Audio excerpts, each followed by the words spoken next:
Warahmatullahi wabarakatuh. Selamat pagi. Saya ucapkan terima kasih pada bapak-bapak dan ibu-ibu yang bisa meluangkan waktu untuk kami menyampaikan tentang materi disiplin positif. Bismillahirrahmanirrahim. Rabbi shrahli sadri wa yassir li amri wahlul 'uqdatam min lisani yafqahu qawli. Saya melanjutkan materi Bapak minta waktunya, yaitu tentang posisi kontrol dan segitiga restitusi, menyambung dari bagiannya Bu Ida dan Bu Pri. Nah, sebelum memulai Bapak nanti Bu kembali dulu, kembali yang tadi. Ada kalimat posisi kontrol Pak. Bapak pasti tahu ya posisi kontrol. Minta Pak Yoyo dulu, posisi kontrol apa sih Bu? Kontrol. Jangan salah Pak ya. Bu yang salah sekali. Oke, posisi kontrol. Menurut saya ya, kalau ya posisi penempatan, kontrol, mengatur. Jadi mengatur apa Bu? Mengatur, menempatkan diri untuk mengatur. Ya itulah pokoknya. Kalau disebut.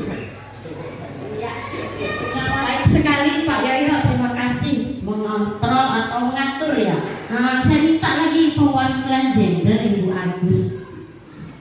Posisi kontrol menurut saya itu pengawasan dan pengendalian.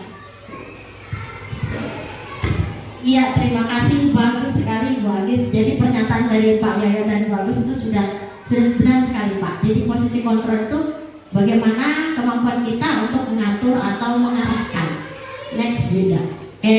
Jadi sebagai seorang guru Pak, ada banyak sih posisi kontrol kita. Ini yang pokok adalah 5, yaitu 1, guru sebagai penghukum. Nah ini yang sering ya kita lakukan ya Pak ya. Kalau penghukum ini Pak biasanya satu arah.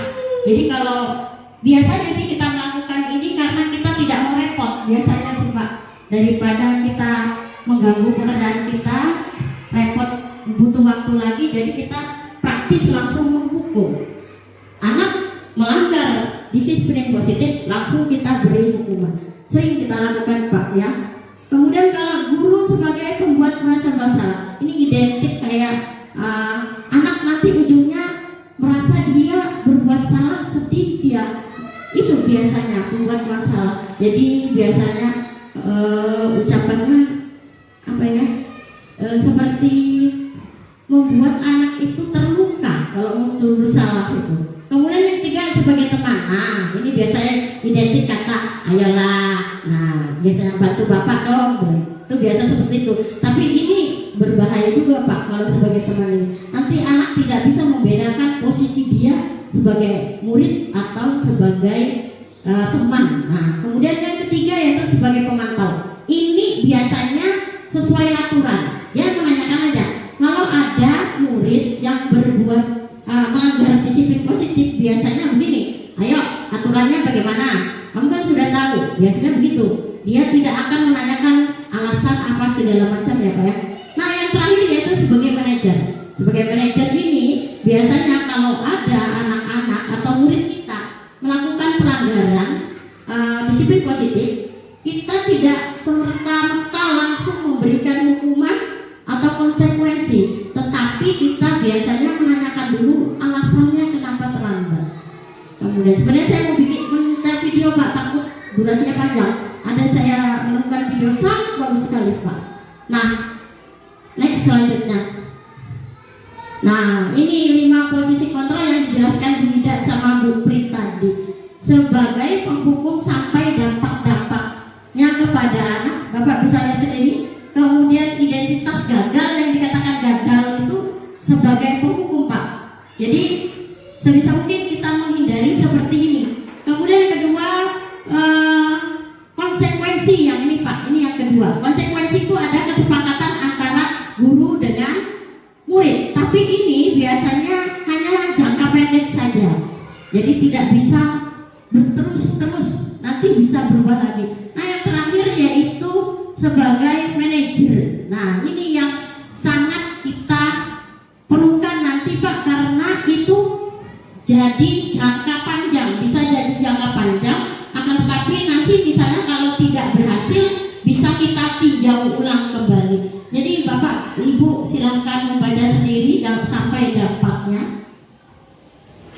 Oke, baik Bu, next. Nah, kita masuk ke posisi kontrol restitusi. Nah, jadi dari kelima posisi kontrol tadi, nah yang ini sebenarnya Pak yang diharapkan kita sebagai guru manajer. Mudah-mudahan yang tadinya kita masih berada di penghukum atau pembuat masa bersalah atau pemantau nanti bisa sebagai ini. Nanti kita ulas Pak, kenapa harus menjadi manajer. Silakan Bunda. Nah, posisi kontrol sebagai manajer, guru dapat berbuat sesuatu bersama murid, mempersilahkan murid bertanggung jawab dan mendukung murid agar dapat menemukan solusi. Jadi manajer ini Pak, kita sama-sama mengajak murid mencari dulu penyebabnya, kita tanyakan dia kenapa melakukan itu, bagaimana solusinya. Nanti solusi yang dia buat, kesepakatan antara kita itu menimbulkan perbuatan baik yang muncul sendiri dari dalam diri anak. Itu yang diharapkannya Pak nanti kalau kita posisinya sebagai manajer. Lanjut. Next Bunda. Nah, kemudian posisi kontrol sebagai manajer juga mengacu pada restitusi yang dapat menjadikan murid sebagai manajer bagi dirinya sendiri sehingga dapat tercipta identitas pada diri murid. Jadi diharapkan dari kita menjadi posisi manajer ini membantu anak juga, nanti dia bisa mengontrol dirinya sendiri sehingga dia akan muncul nilai-nilai positif dari dalam diri anak atau yang disebut intrinsik Pak. Next. Oke Pak, karena tadi tidak ada ice breaking ya Pak ya, tegang semua. Oke Pak, kita ice breaking dulu sebelum minta berhadapan aja berdua berpasangan Bu Agus sama Pak. Silakan berdiri. Pak Yoyo bisa dengan penyegaran. Pak Lukas hitam, Pak Alfon hijau, Pak Kepala hitam, Pak Jenny hijau, Bu Ida hitam, Bu Agus hijau. Ketika saya menyebut warna yang saya pilih, yang warna yang saya sebutkan itu menangkap tangan temannya yang warna tidak disebutkan. Bisa ya Pak ya? Cepat-cepat kan. Yang tidak disebutkan menghindar. Siap? Hijau. Kita lanjut bagi materinya Pak. Next Bunda. Ya, kita masuk ke restitusi segitiga. Nah, Pak, saya minta dulu, Bapak Ibu mungkin pernah mendengar kata restitusi ya Pak ya? Restitusi, kalau segitiga tahu Pak ya? Restitusi, minta Pak Jen. Apa itu restitusi?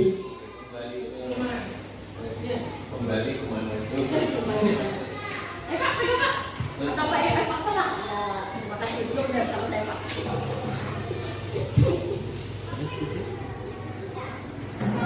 Ya, kalau itu mungkin bagi saya juga kayaknya kata baru bagi saya. Restitusi. Ya, kalau itu kembali, restitusi itu mungkin kembali ke aturan kira-kira gitu. Terima kasih Bapak, bagus sekali Bapak ya. Iya. Kembali keyakinan yang benar, ya bagus sekali Pak. Sebenarnya restitusi itu mengacu seperti itu Pak. Jadi restitusi itu menciptakan kondisi anak memperbaiki kesalahan dia dari dalam diri dia. Jadi yang dikatakan Pak Kepala sudah benar. Terima kasih Pak. Oke. Ya, jadi ada sebenarnya restitusi ini tindakan Pak, tindakan kita untuk memperbaiki kesalahan yang dibuat anak, yaitu pelanggaran disiplin positif. Langkah-langkahnya yang akan kita lakukan yaitu pertama menstabilkan identitas, kemudian validasi tindakan yang salah, yang ketiga menanyakan keyakinan. Nanti kita bahas satu-satu Bu. Next.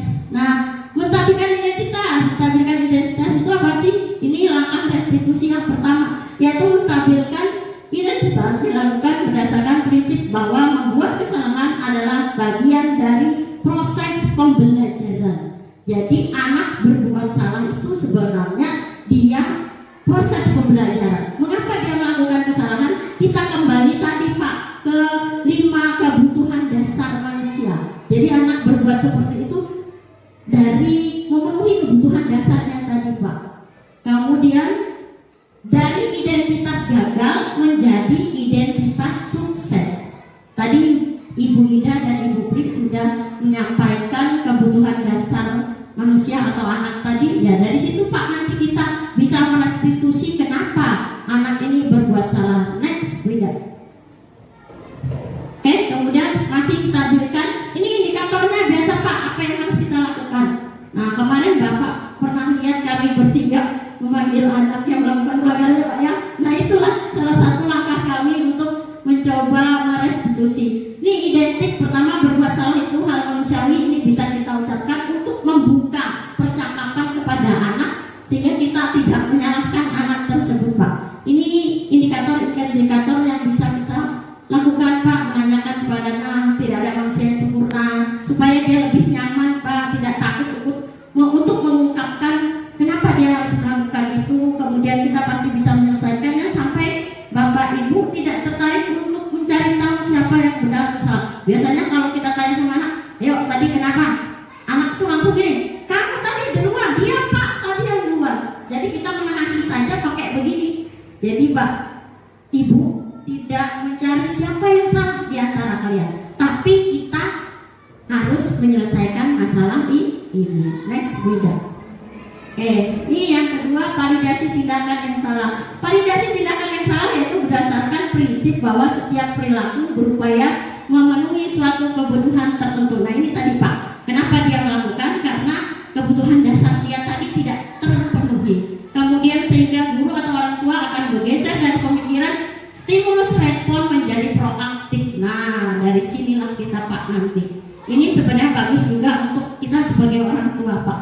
Kemudian serta lebih mengenali dan mengakui kebutuhan murid atau anak. Jadi kita melakukan restitusi ini, kita tahu nanti mau diapakan anak itu Pak. Lanjut. Ini indikatornya Pak. Kalau di tindakan yang kedua, validasi, ini bisa kita tanyakan ke anak. Nanti bahasa Pak, Bapak Ibu bisa kita modifikasi sendiri.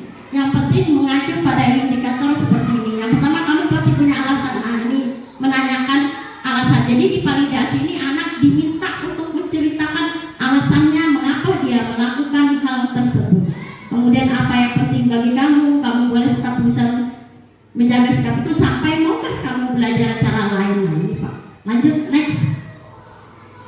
Nah ini yang terakhir Pak, menanyakan keyakinan. Jadi kita kembali lagi keyakinan yang sudah kita sepakati. Jadi kita buat dulu keyakinan kepada anak di kelas itu. Nanti kalau sudah keyakinan ini bentuk kalimatnya kalimat positif Pak, nanti bisa diatur sendiri.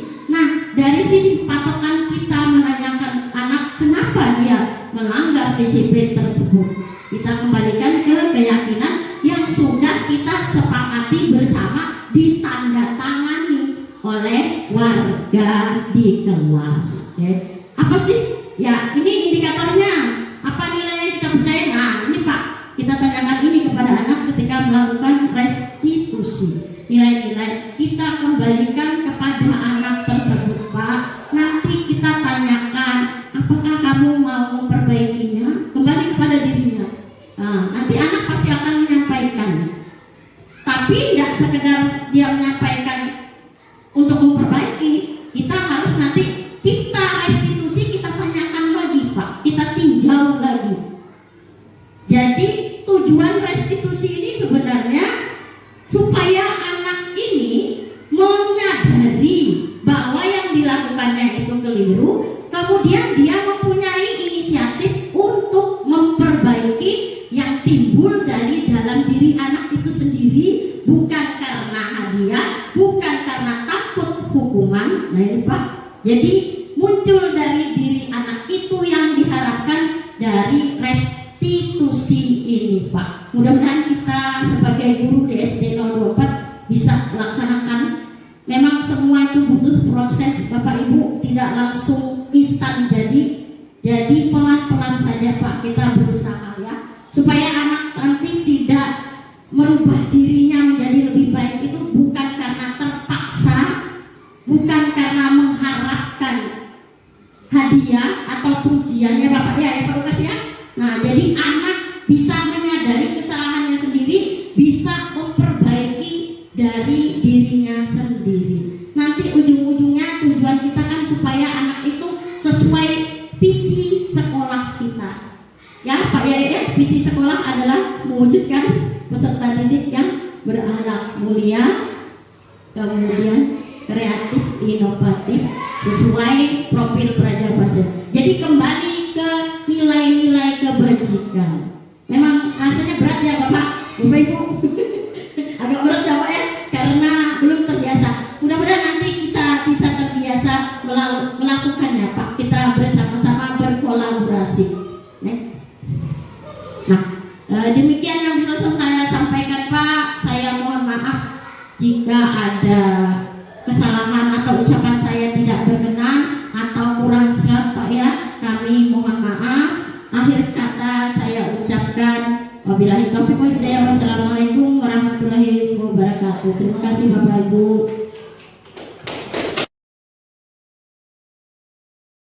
Assalamualaikum warahmatullahi wabarakatuh. Selamat pagi, nama saya Kemas Mubarok, guru SD 04 Kuaro.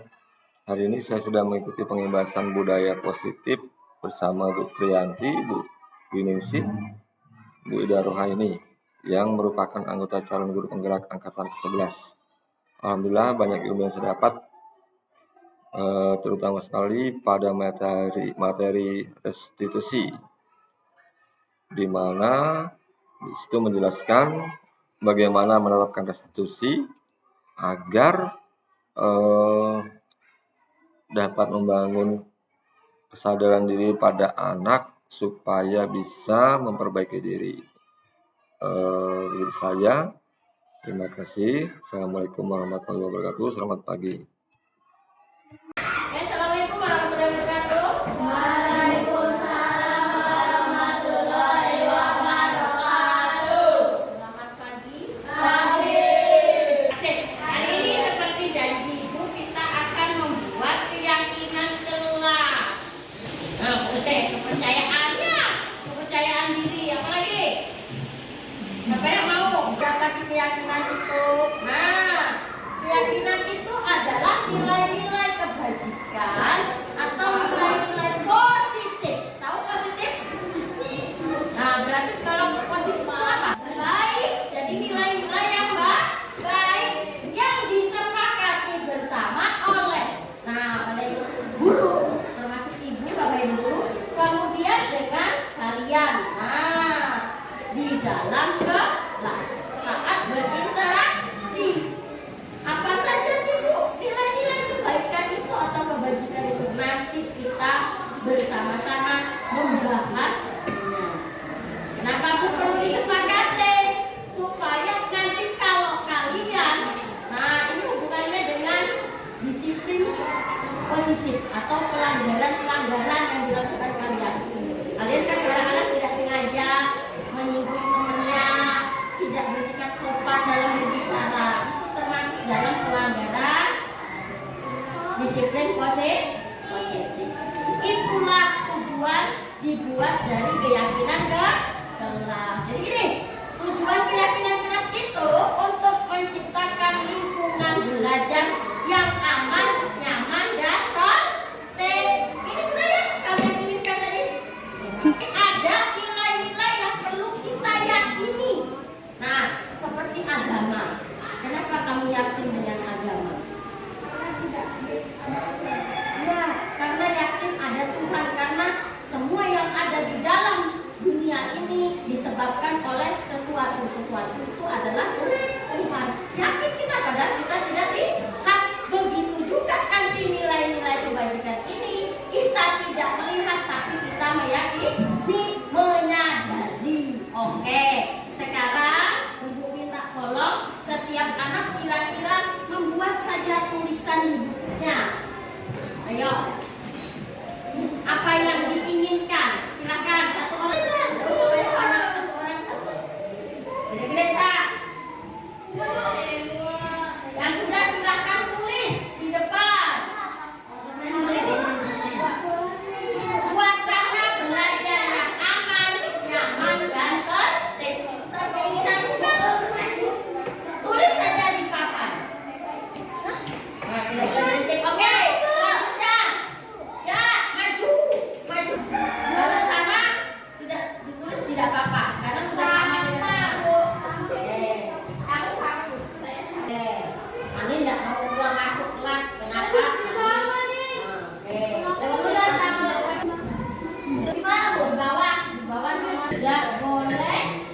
nilai-nilai yang ingin kalian yakini supaya kelasnya nanti lingkungan belajarnya, nah lingkungan belajar kita ini kan sekolah ini kelas nyaman, aman dan tertib, tidak ada yang merasa tersakiti, tidak ada yang merasa bosan, jenuh, atau takut ketika mau sekolah atau belajar, kita sama gurunya atau sama teman. Nah, itu yang kita inginkan. Oke, ini beberapa dari teman kalian mewakili, ya, mewakili yang diinginkan suasana lingkungan belajar yang menuju aman, nyaman dan tertib. Pertama, tidak boleh berisik. Dia tidak boleh keluar masuk. Nah, kemudian jika ibu guru meninggalkan ini, hormati semua orang. Jadi kita ganti kalimat yang ini dengan ini ya. Yang pernyataan nomor 3 dan 7 kita ganti dengan ini. Nah, jujur dan bertanggung jawab menyelesaikan tugas. Ada nggak di situ? Nah, kerjasama dan kolaborasi. Nah, tepat waktu dan disiplin. Yang pertama, hormati semua orang. Oke. 1, hormati semua orang.